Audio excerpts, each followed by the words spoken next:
From a nickname to a meme to a Senate floor rebuttal to merchandise. Today, the Kentucky Democratic Party rolling out its new line of Moscow Mitch merch, targeting Mitch McConnell.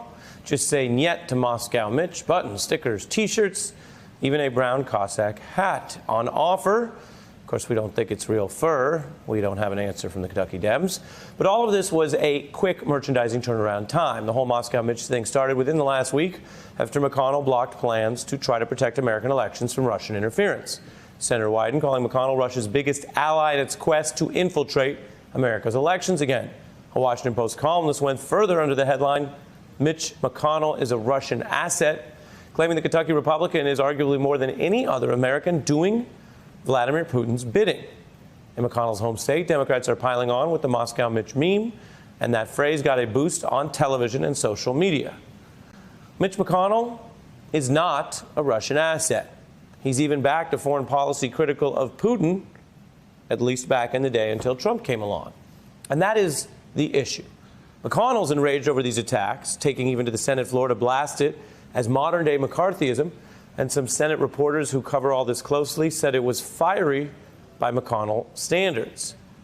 But any serious suggestion of foreign loyalty is obviously provocative, and that's the part of this which goes to speculating on motives. But top Democrats, along with a lot of national security officials, say this is really about what McConnell's doing, not why, and what he keeps doing is blocking votes on bills to protect U.S. elections.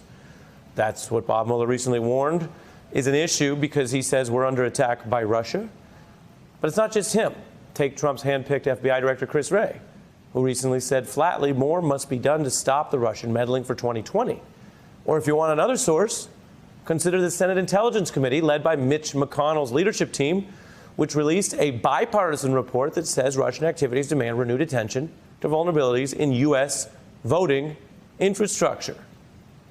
Many experts are concerned about all that real stuff, outraged even. But apparently not Mitch McConnell. What outrages him is the nickname, with the New York Times reporting he's unusually incensed, seething over this nickname.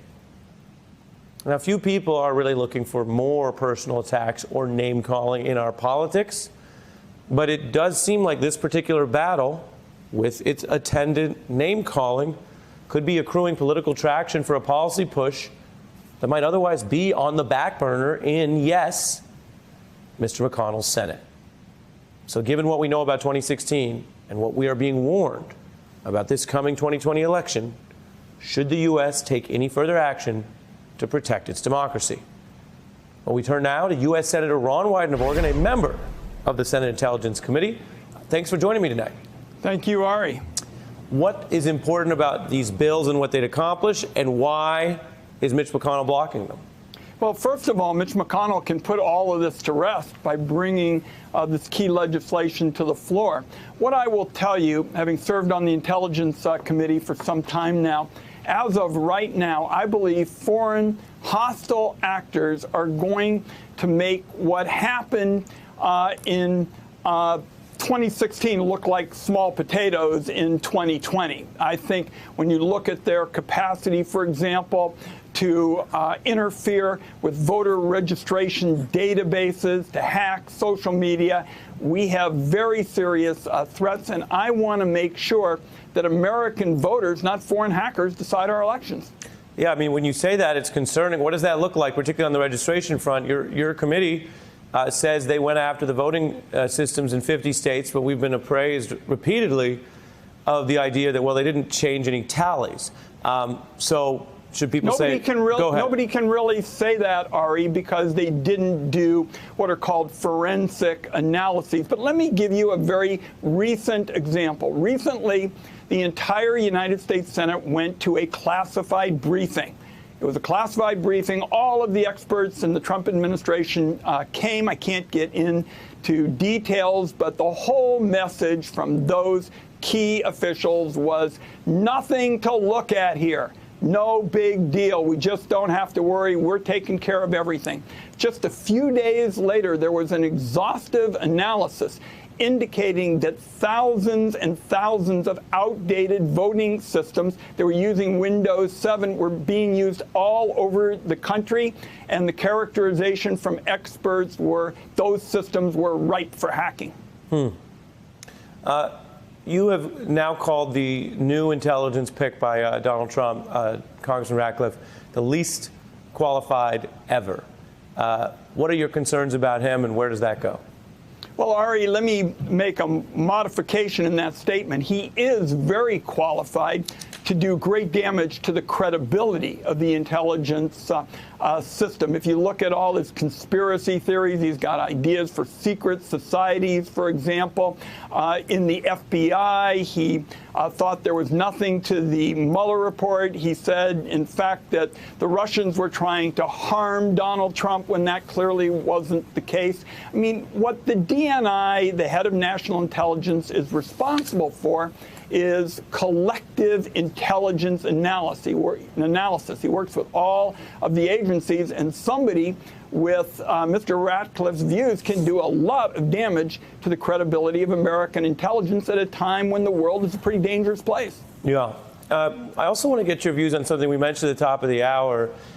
We are learning about these contacts between Vladimir Putin and Donald Trump, but we're learning about it from the Kremlin, not from the White House. Here's the Kremlin press service, I mentioned this earlier, saying the Russian president assessed a move about fighting wildfires on the part of the U.S. president, a guarantee of future restoration of bilateral relations. The Russian and U.S. presidents agree to continue these contacts. How striking is it that as a country we're getting this only from the Kremlin, and does it concern you? Certainly. I can't get into any details about these kinds of classified matters. But again, let's talk about what we know on the record. I mean, the Trump campaign was not straight with the American people during the campaign of 2016 with respect to the Moscow Tower project, where clearly there was an interest in trying to secure opportunities for the Trump family because they didn't think they were going to win the election. So I can't get into this breaking story, can't get into classified matters, but just look at what's on the record. Very interesting, and sometimes in Washington, the people who know a bit more have to say a little less, but I have to put the questions to you. U.S. Senator Ron Wyden from the Intelligence Committee, thank you so much. Thanks for having me, Ari. Let's do it again. Okay, appreciate it. Now, as the Senate is wrapping up its work this week and taking August off, it's very busy doing something that could be part of Donald Trump's longest-lasting legacies. What it is, what it means, when we come back. Hey there, I'm Chris Hayes from MSNBC. Thanks for watching MSNBC on YouTube. If you want to keep up to date with the videos we're putting out, you can click subscribe just below me or click over on this list to see lots of other great videos.